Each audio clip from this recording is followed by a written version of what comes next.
పేరు లక్ష్మీనారాయణ గౌడ్, ఎస్ఎల్ గౌడ్ అంటారు. నేను గత 40 సంవత్సరాల నుంచి వెళ్ళి కాంగ్రెస్ పార్టీలో కొనసాగుతున్నా. మరి గతంలో నేను సింగిల్ విండో చైర్మన్గా, పార్టీ అధ్యక్షులుగా, మరి మా మేడం తిమ్మాపూర్ మాజీ ఎంపీపీగా, అదేవిధంగా ఇప్పుడు మానకొండ నియోజకవర్గం బ్లాక్ కాంగ్రెస్ అధ్యక్షులుగా కొనసాగుతున్నాను. మరి కరీంనగర్ మార్కెట్ కమిటీ మరి బీసీ అయినందున మా తిమ్మాపూర్ మండలం మార్కెట్ కమిటీలో ఉంది కానీ భాగస్వామి కనుక తిమ్మాపూర్ మండలం నుంచి నేను మార్కెట్ కమిటీ చైర్మన్ కోరడం జరిగింది. దానిలో భాగంగా మా గౌరవ ఎమ్మెల్యే గారు మరి నాకు ఇవ్వండి అని చెప్పి రికమెండేషన్ చేయడం జరిగింది. దానిలో పాటు మా పెద్దలు జిల్లా కాంగ్రెస్ కమిటీ అధ్యక్షులు మరి మెడిపల్లి సత్యం ఎమ్మెల్యే గారు, మరి అదేవిధంగా అంజన్ కుమార్ గారు సిటీ కాంగ్రెస్ అధ్యక్షులు, అదేవిధంగా చుడా చైర్మన్ కుమారెడ్డి నరేందర్ రెడ్డి గారు, అదేవిధంగా సత్తు మల్లయ్య గారు జిల్లా గంధల చైర్మన్, అదేవిధంగా అర్బన్ బ్యాంక్ చైర్మన్ కర్ర రాజశేఖర్ గారు, అదేవిధంగా జిల్లాలో ఉన్నటువంటి నాయకులందరూ కాంగ్రెస్ పార్టీ సీనియర్ కార్యకర్తలను గుర్తించి మరి నాకు చైర్మన్ పదవి ఇవ్వాలని చెప్పి ముక్త కంఠంతో తీర్మానం చేయడం జరిగింది. అదేవిధంగా పెద్దలు గౌరవనీయులు ముఖ్యం మన పొన్నం ప్రభాకర్ గారు సుతా నాకు లెటర్ ఇవ్వడం జరిగింది.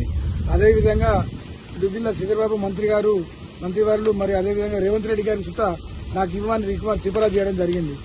మరి బేఖదర్ చేసి వీళ్ళంతా మరి మొన్ననే ఇన్ఛార్జ్ అని చెప్పి వచ్చినటువంటి రాజేందర్ రావు మరి పార్టీ కండోసులో కప్పుకోలే, పైసలు పట్టుకుని వచ్చి మరి ఎంపీపీగా పోటీ చేసి ప్రజలు తిరస్కరించిండు. మళ్లీ డబ్బులు పెట్టి ఇన్ఛార్జిగా తీసుకుని ఇలా నేను కరీంనగర్ ఇన్ఛార్జ్ అని చెప్తూ మరి గతంలో ఒక 6 నెలల కింద కాంగ్రెస్ పార్టీలో చేరినటువంటి ఆకుల నరసయ్యకు మరి ఆయన దగ్గర 40 లక్షలు తీసుకొని 50 లక్షలు తీసుకొని మరి వీళ్ళందరికీ ఇచ్చి మరి రికమెండ్ చేసినట్టు మాకు తెలిసినది. ఎందుకంటున్నామంటే మరి ఈయన గతంలో టీఆర్ఎస్ నుంచి వచ్చినటువంటి వ్యక్తి 6 నెలల కింద మరి కార్యకర్తలు సుత ఎవరు ఈయన పక్షాన లేరు.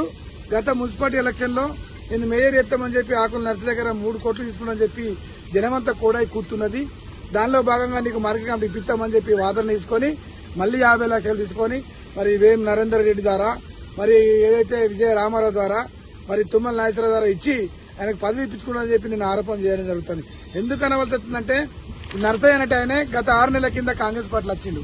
ఈ రాజేందర్ రావు అంటే ఆయన ఎంపీ ఎప్పుడు చూస్తే కండ కప్పుకోలే.